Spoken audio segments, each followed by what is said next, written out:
സംഖ്യ അധ്യായം 13. കാനാൻ ദേശം ഉറ്റുനോക്കുന്നു. കർത്താവ് മോശയോട് അരുളിച്ചെയ്തു, ഞാൻ ഇസ്രായേലിന് നൽകുന്ന കാനാൻ ദേശം ഉറ്റുനോക്കാൻ ഓരോ ഗോത്രത്തിലും നിന്ന് ഓരോ നേതാവിനെ അയക്കുക. കർത്താവിൻ്റെ കൽപ്പനയനുസരിച്ച് പാരാൻ മരുഭൂമിയിൽ നിന്ന് മോശ അവരെ അയച്ചു.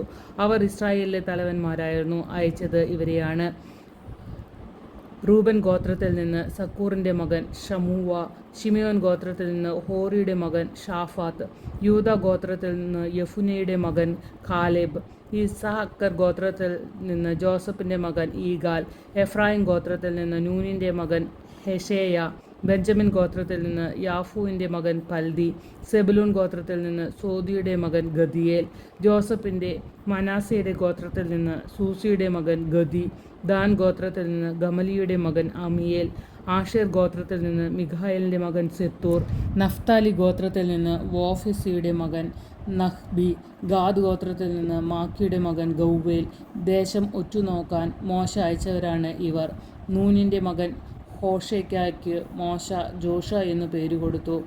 ചാരവൃത്തിക്ക് അയക്കുമ്പോൾ മോശ അവരോട് ഇങ്ങനെ പറഞ്ഞു: ഇവിടെ നിന്ന് നെഗബിലേക്ക് തുടർന്നും മലപ്രദേശത്തേക്കും പോകുവിൻ. നാട് ഏതു വിധമുള്ളതാണ്? അവിടുത്തെ ജനങ്ങൾ ശക്തരോ ബലഹീനരോ? അവർ എണ്ണത്തിൽ കുറവോ കൂടുതലോ?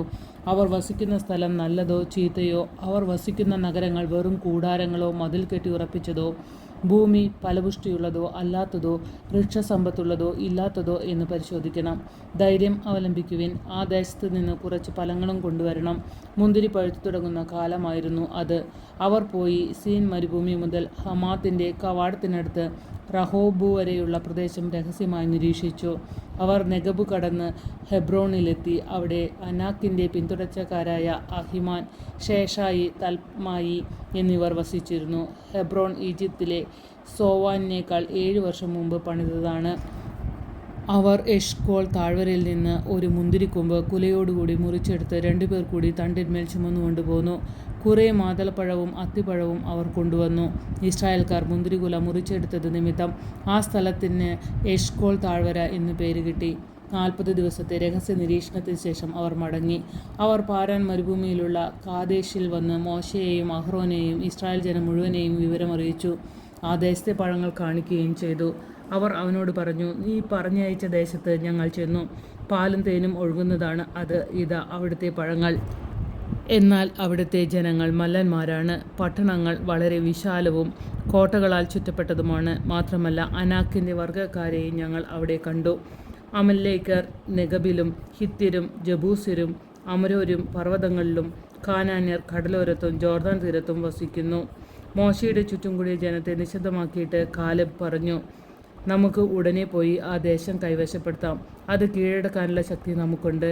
എന്നാൽ അവിടുത്തെ ജനങ്ങളെ കീഴ്പ്പെടുത്താൻ നമുക്ക് കഴിവില്ല. അവർ നമ്മേക്കാൾ ശക്തരാണെന്ന് അവനോടുകൂടെ പോയിരുന്നവർ അഭിപ്രായപ്പെട്ടു.